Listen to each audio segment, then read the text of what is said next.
Hey everyone, and welcome to the Unearth with Shelly Hughes podcast. I'm Shelly Hughes.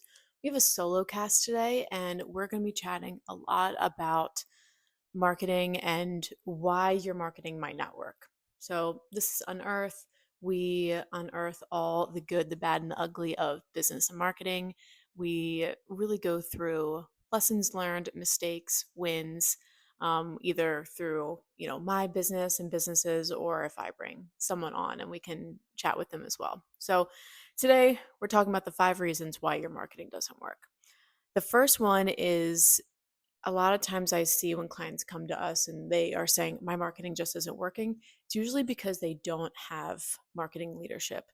You might have a CEO, you might have a COO, you might even have a CSO, but there is no one really there to lead the charge in marketing efforts. Um, and as a CEO, you have that vision, right?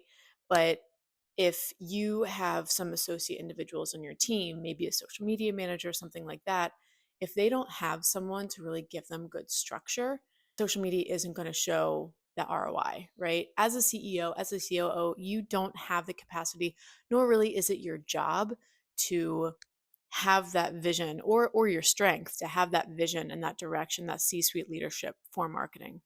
And that's why we offer fractional CMO services here, because we see this a lot. A fractional CMO is kind of like it's a part-time chief marketing officer basically. And what it does is it helps clients that might not have a full budget for hiring a full-time chief marketing officer. So it gives you something but part-time, right? And I like to think of a chief marketing officer as kind of a quarterback, right? As the CEO, right, you are the coach, right? Maybe you're the owner, maybe you're the coach. And what the fractional CMO does is they go into, to the dark room to watch all the films from the previous week and really strategize with the coach. What do we see that's happening? How can we, penetrate ourselves better?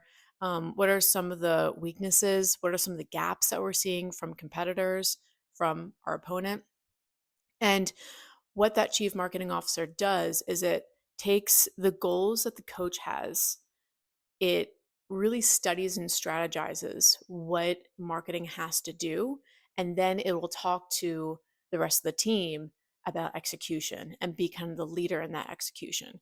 So if there is not someone that is able to kind of translate the CEO's vision into marketing, and not just sales, because really, sales and marketing, your CSO might be able to do this, right? Because I really don't think sales and marketing should be very siloed. But as long as there is someone in the trenches with the marketing team to be able to give strategy and give direction, it's just going to be throwing spaghetti against wall and seeing what sticks. And a lot of more green, more junior individuals in marketing, um, they they might not be able to have that vision or be able to translate it well, and vice versa, right? I have some clients that they do have a marketing director, but it's just her. All the ideating, the strategy, the execution, all of it is on her. So that's another issue, right? She doesn't have the bandwidth to do things really well because she's so focused up here with the CEO. So that's the first reason that I see a lot of marketing doesn't work in companies. The next reason is really that a lot of times I see companies selling a commodity and not their product. So what do I mean by that? A commodity is the actual item that you sell. It's the tangible item, right? Unless you have this amazing patented one of a kind, element to it, it's still a commodity. The product that you're selling should be the feeling that someone has when they're leaving your store, your office, your website. That's what you have to sell. It's getting to that emotional touch point that they feel like they are heard. They feel like this product will solve my fears. They will enhance my desires. And you see this a lot, right? Apple, for example. versus Microsoft. In 1984, Apple launched their really famous campaign, and that changed the way that companies market themselves. Apple markets to a feeling, while Microsoft, to this day, markets to the tech, the product, right? And what's amazing is it still is working. Apple is still the leading mobile manufacturer, right, in the US. And I just saw it the other day. Google actually came out with a commercial. Um, and I think the commercial was called, everything's the same until it's not. Like all phones are the same until they're not. And I was looking at it and they were promoting their Gemini AI integrated into their phone, which don't get me wrong, that's amazing. It's amazing technology. But still, they were harping on iPhone because iPhone hasn't really given a really good update in a long time.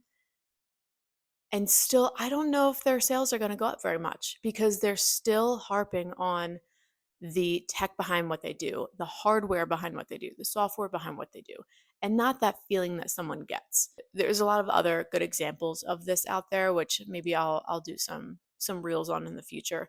Basically, Microsoft and Google, they are talking more about their commodity and not about their product, about what they want people to feel. The third one is your brand might lack personality, right? Every salesperson knows, and most CEOs, that people want to buy from people, they don't want to buy from businesses. So if you are not putting intentional thought into what really the personality is for your brand, then people are just going to feel like they're being talked at by this robot, right? So when we do a brand strategy for clients, we go really deep into what the brand personality is. What's the voice? What's the tone?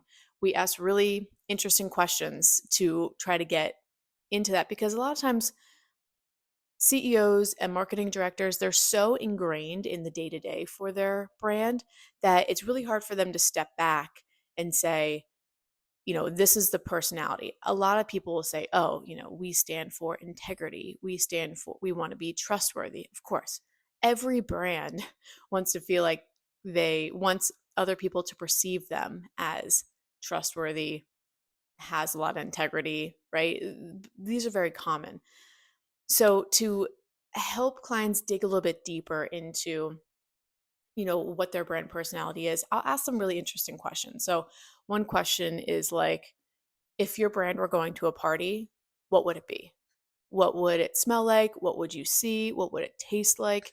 And so I had one client tell me she went so in depth. And she said, if my brand were going to a party, it would be a young kid's birthday party. There would be lots of colors, lots of youthful and joyful music.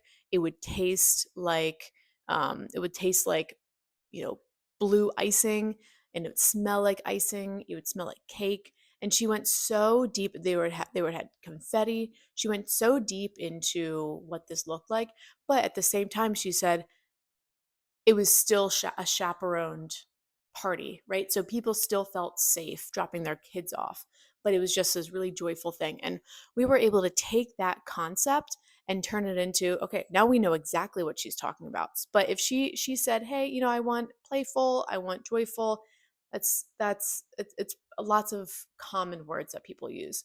So I encourage you, if you feel like your brand doesn't have this set personality and you're just kind of running the chords, try to sit down and think, if my brand were a person, what would their characteristics be? Who are the kind of people that they would talk to? What would they do on the weekend? If they were going to a party, what kind of party would that be? Try to give your brand a little bit more personality and then put it down so that anyone who is trying to talk in your voice, you'll be able to, they'll be able to be translated perfectly. Um, the fourth reason that your marketing might not work is because you're kind of assuming how you want your target audience to speak with you. And this is a really interesting one. Back in the day, back in like the 70s, there were really only three TV stations, right? There was NBC, ABC, and CBS. And they didn't have a ton of shows related to children. Of course, they had cartoons, right? They had the Flintstones, they had the Jeffersons, you know, Brady Bunch was on there. That was very wholesome. But because there were so limited channels, these shows had to talk and speak to the entire family, right?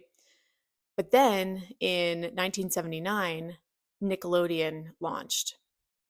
And what they did is they didn't just assume what kids wanted to watch. They saw this opportunity in the market where kids weren't really being talked to. And they could have easily made another Jefferson. There was a million different shows back then that were family based. They could have easily made more of those. But what they did is they had focus groups with these kids and said, "What do you want to watch on TV?" And what they found was that the kids want to see themselves. So, what does Nickelodeon look like today? It's stories around kids. It's from the point of view of the children. Another thing, Disney Channel really pushed this is kids want to have this aspiration. And for a kid, yeah, you could be an astronaut, yeah, you could be a nurse, but really the aspirational um, drive for a lot of these kids, especially in kind of that tween age, is being famous, right? So you saw the Hannah Montanas, you saw the Demi Lovato's, you saw, there are a bunch of the Jonas Brothers. They kind of Disney kind of went this aspirational route to show, like, oh, how amazing would it be if a kid's life turned upside down and became rich and famous basically overnight, right? Where the Nickelodeon, they then had to pivot to be, to differentiate themselves. They were more of the grungy, they played hip hop and R&B. They had slime. It was dirty. It was messy. They had Double Dare, right? So Nickelodeon came in, flipped the switch on what kids wanted to see, and they made an insane amount of money because they didn't just assume what their audience wanted. They actually did focus groups and asked them. So the point is, if you've never really asked your audience what they want, what do they want out of their product, how do they want to be talked to, how they perceive your brand today, all you're doing is assuming. So don't assume and what your audience wants, and really use those focus groups to figure it out. Number 5 of why your marketing might not be working is because you don't have a really solid point of view. I see a lot of brands, especially on social media, because that's one of the easiest ways to kind of, dig up what a brand is all about. They have so many different kinds of messages that it's very confusing.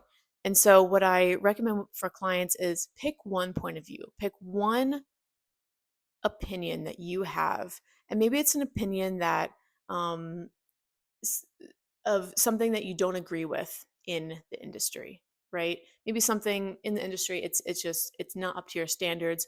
This is what I would change in this industry. Take that as your point of view and make it the core of every piece of content that you do. This is really helpful for public relations as well. So when we pitch clients, we can't have all these different concepts, right? Because if you're trying to build a personal brand, if you're being a spokesperson for your business, having too many messages is really confusing for your audience. And this singular message, what's really interesting about it is I challenge clients to make this a little bit controversial. Make this message something that might ruffle some feathers, because the more feathers it ruffles, the more it will then attract of people who are on, your side. And that's why I tell clients, like, it might not be a bad idea to take a side on a political, issue, or a social issue, because yes, you might lose one or two audience members that don't really agree with you, but compared to those brands who are too afraid to take a stand on something, you will have immense loyalty from those other customers who agree with you. So if you feel like your messaging is kind of everywhere, you're talking just about your services and your features and benefits, I challenge you to kind of take a pause and really think, what does your brand stand for? What is the point of view that your brand has on your industry, on the product, on life? And try to talk about that point of view in as many different ways as you can in your social media and your public relations, and act like a broken record. Because here's the thing, you might feel like you're a broken record because you're saying the same thing all the time, but PR, social media, it's so fleeting that people aren't going to hear it as much as you do. So don't worry about feeling like a broken record. To you, it might get annoying, but for everyone else, they're going to have to hear this message two, three, four, five, 10 times to really associate that message with you or your brand. And unless you repeat it over and over and over again, that's going to be really hard to do. So, those are my five top reasons that I see marketing doesn't work for a lot of clients. Going through them one more time, really quick. One, you don't have marketing leadership. You just have kind of CEO, COO leadership. One, you're selling your commodity and not the product, the feeling that someone gets when they walk out your door. Three is your brand probably has a lack of personality and people want to buy from people, not from businesses. Four, you are assuming you're marketing the way that your audience wants to communicate with you instead of actually asking them. And five is your messaging is all over the place and you don't have that one singular point of view that's really going to, steer the reins of all of your messaging. So if you like this podcast, thank you so much for listening. Please subscribe. Please like below. Follow along. You'll find this on Spotify, Apple Podcasts, wherever you get your podcasts. We come out weekly. And if you have any questions, please send me a DM at Shelly Hughes _. That's SHELLY Hughes _. Send me a DM and we can, maybe put either you on the show and let's talk about a topic, or I can answer some questions on the show. So I appreciate it and hope you have a great day.